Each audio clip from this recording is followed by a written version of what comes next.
Thank you for your interest in LinearBench Explore, Gistic Research's web-based application for viewing and analyzing LRS referenced roadway asset data.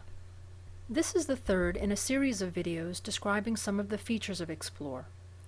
This video will focus on the application's support for multi-level linear referencing systems and methods. Explore's interface and basic use is covered in detail in the first video of this series, titled User Interface, and its temporal capabilities are covered in the second video, Temporal Data Exploration. We encourage you to watch those as well.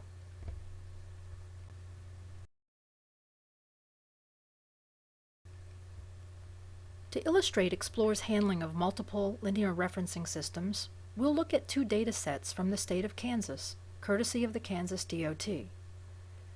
I'll click the first button in the row of Feature Tools to open the LRS and LRM configuration dialog box. Here I'll select County Routes, specify Douglas County, then click Go.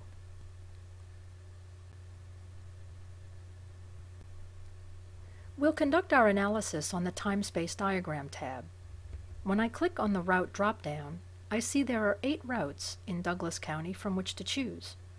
I'll select I-70 and enter mile measures 0 to 5.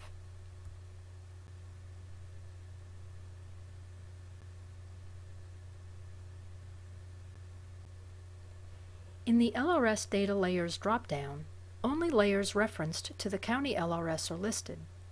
Here I will pick a couple of layers.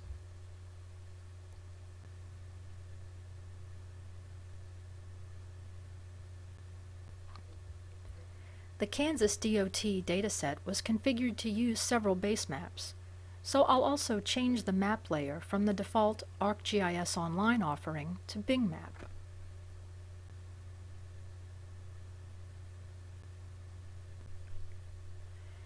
In Kansas's County Route LRS, a route begins with mile measure 0, where it initially crosses the county boundary in its cardinal direction. This can be demonstrated by moving my cursor left on the straight line diagram panel to mile measure 0 and watching the pink cursor on the map panel move and stop simultaneously at the dotted county boundary line.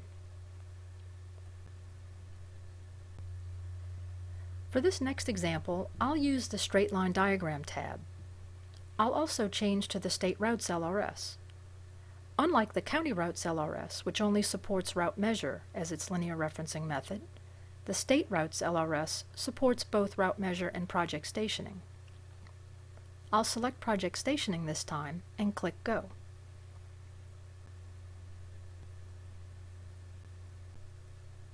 You see the control panel has changed to now include a project drop-down, route drop-down for projects that span multiple routes, and fields for station and offset range definition.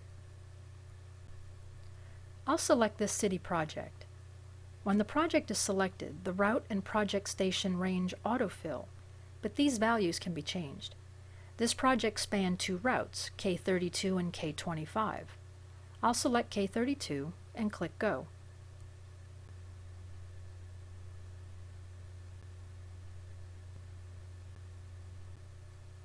Because part of route K32 runs east-west, I'll switch the map's orientation to horizontal.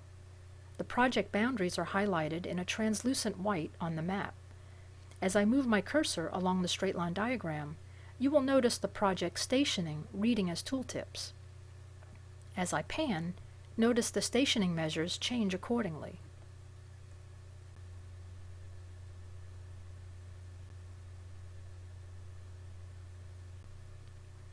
I can now add the data to be analyzed. I'll first add the shoulder layer, then lane classification, then pavement layer.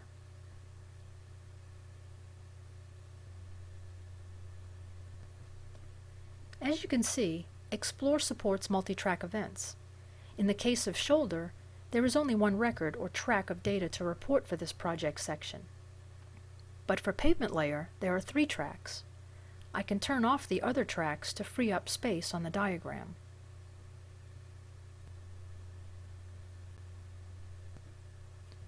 To view the legends for these attributes, click on the 4th button in the row of feature buttons.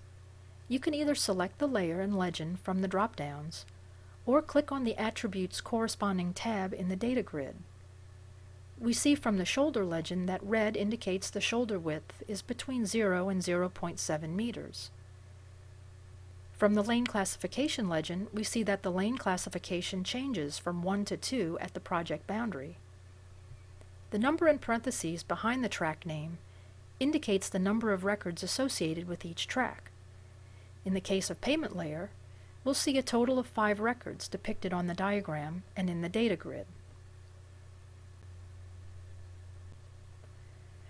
It is important to note that Explore is highly configurable, using our web-based tool LinearBench Administrate. For example, the default LRM can be set for a route system. The legend values and colors can be customized, as well as the map services offered. In addition to route measure, project stationing, and route reference, Explore also supports control sections as a linear referencing method. Additional LRMs can be configured too. I'd like to show one more example, this time using Maricopa County data. Maricopa County uses a route reference LRM, which is a popular linear referencing method for local governments. For this example, I'll again use the time-space diagram tab. I'll select 99th Avenue from McDowell to Thomas Roads. The route names are listed in the drop-down list in the order they appear from south to north.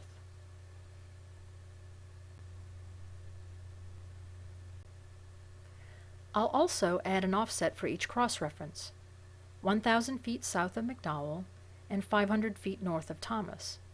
The translucent white highlighting on the map confirms this input.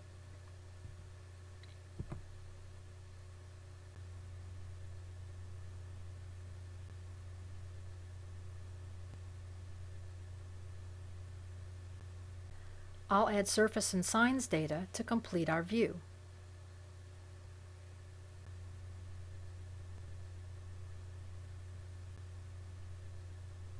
Notice as I zoom in, changing the diagram's linear extent, the cross-references and offsets, as well as the map, automatically change to reflect what is visible in the diagram.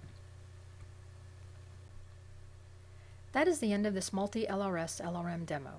If you would like more information about LinearBench Explore or any of the other LinearBench Suite products, please send us a message from the contact page on our website or give us a call. Thank you for watching.